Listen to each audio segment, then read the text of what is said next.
இந்த விஜயகாந்த் விஎஸ்காந்த் இந்த வீடியோ போட்டோன்னா பணியை வந்து கமெண்ட்டில் வந்து பண்ணியிருந்தாங்க. அப்போ டீமில் வந்து முஸ்லீம் யாரும் இல்லையான்னு சொல்லி எனக்கு இதுவளுக்கு பதில் சொல்லி வானாண்டு போயிட்டிக்குது. திரும்ப ஒருக்கா சொல்கிறேன், வந்து இஸ்லாம்ன்றது வந்து மார்க்கம், இஸ்லாம் வந்து மொழி அல்ல, தமிழ் தான் வந்து எங்களோட தாய்மொழி.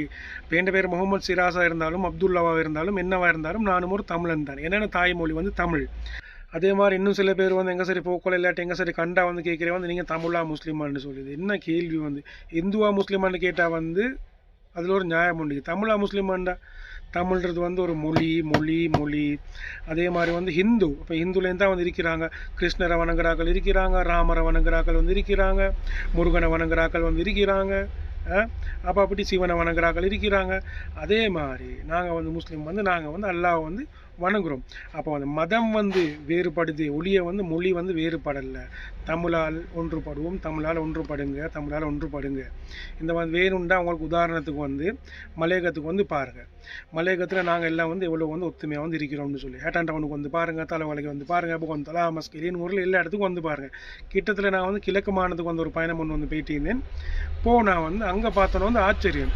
ஏன்னா அங்கே வந்து காத்தாங்குடினா முஸ்லீம் மட்டும், ஏராவூர்னு சொல்லி சொன்னால் வந்து முஸ்லீம் மட்டும், கல்லடின்னு சொல்லி சொன்னால் வந்து ஹிந்து மட்டும், மட்டக்களப்பு ஹிந்து மட்டும், கிரான் ஹிந்து மட்டும். அப்படி வந்து ஒரு இடங்களும் கட்டியாக வந்து மக்கள் பிரிஞ்சு வாழ்கிறாங்க. இதுக்கு என்ன காரணம்? ஏன் அவங்க பிரிஞ்சு வாழ்கிறாங்கண்டா அவங்களா பிரிஞ்சு வாழல, அவங்கள பிரித்து விட்டுருக்கிறாங்க. ஏன்னா அங்கே முஸ்லீம் காங்கிரஸ் இருக்குது, மற்ற வந்து தமிழ் மக்கள் அந்த அப்படி இப்படின்னு சொல்லி அந்த கட்சி இந்த கட்சி, அந்த இந்து கட்சி இந்த கட்சின்னு சொல்லி பிரித்து வச்சுக்கிறாங்க. ஆனால் எங்கிட்ட வந்து மலையகத்தில் எல்லாம் வந்து இவ்வளோ காலம் ஒத்துமை வைக்கிறதுக்கு காரணம் வந்து மலையகத்தில் வந்து மதம் சார்ந்த கட்சிகள் எதுவுமே இல்லை. எல்லாம் வந்து கட்சியெல்லாம் கட்சிட்டு வேலை செய்கிற கட்சிகளாக தான் இருக்குது. CWC இருக்குது, சிலோன் ஒர்க்கர்ஸ் காங்கிரஸ், அது வந்து ஆறுமுகம் தொண்டமான் ஐயா அவரோட வந்து ஒரு கட்சி. அதே மாதிரி பழனிதி காமரம் அவர்கிட்ட வந்து ஒரு கட்சி ஒன்று இருக்குது, நேஷனல் ஒர்க்கர்ஸ் யூனியன் சொல்லி. அப்படி அவங்கெல்லாம் வந்து அந்த கட்சி ஜஸ்ட் ஒரு கட்சி, ஒரு பொலிட்டிக்கல் பார்ட்டி. அதனால தான் நாங்கள் எல்லாம் வந்து இவ்வளோ வந்து ஒத்துமையாக வந்து இருக்கிறோம். இங்கிட்டுக்கு அந்த முஸ்லீம் காங்கிரஸ் அந்த காங்கிரஸ் எந்த காங்கிரஸ் எதுவுமே இல்லை. இருந்தால் வந்து எல்லாத்தையும் பிரித்து விட்டுருவானு தான். அவனுக்கு ஒரு காணியத்தாரம் பிடி, நீங்கள் முஸ்லீமெல்லாம் வந்து இதுலுகிரி, இந்து எல்லாம் போய்ட்டு அதுலுகிரி, நீ எனக்கு போடு இந்தா விட்டுக்கிட்டு சாவுன்னு சொல்லி பிரித்து விட்டுருவாங்க. அதனால் வந்து எப்பயும் சொல்கிறது தான் வந்து தமிழால் ஒன்றுபடுவோம், ஒன்றுபடுங்கள், அனைவரும் தமிழன் தான்.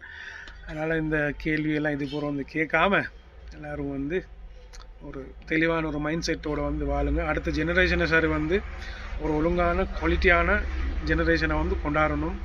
தமிழன் அப்படின்ற மாதிரி தமிழ்நாட்டில் மற்ற இடங்களில் இருக்கிறாங்க இவ்வளோ ஒத்துமையாக. ஸோ அதே மாதிரி நாங்கள் எல்லாம் வந்து அண்ணன் தம்பியாக எப்படி மலையத்தில் வந்து ஒத்துமையாக இருக்கிறோமோ அதே மாதிரி எல்லா பக்கத்தில் உள்ளாக்களும் வந்து கலந்து எல்லோரும் நல்ல ஒத்துமையாக சந்தோஷமாக வந்து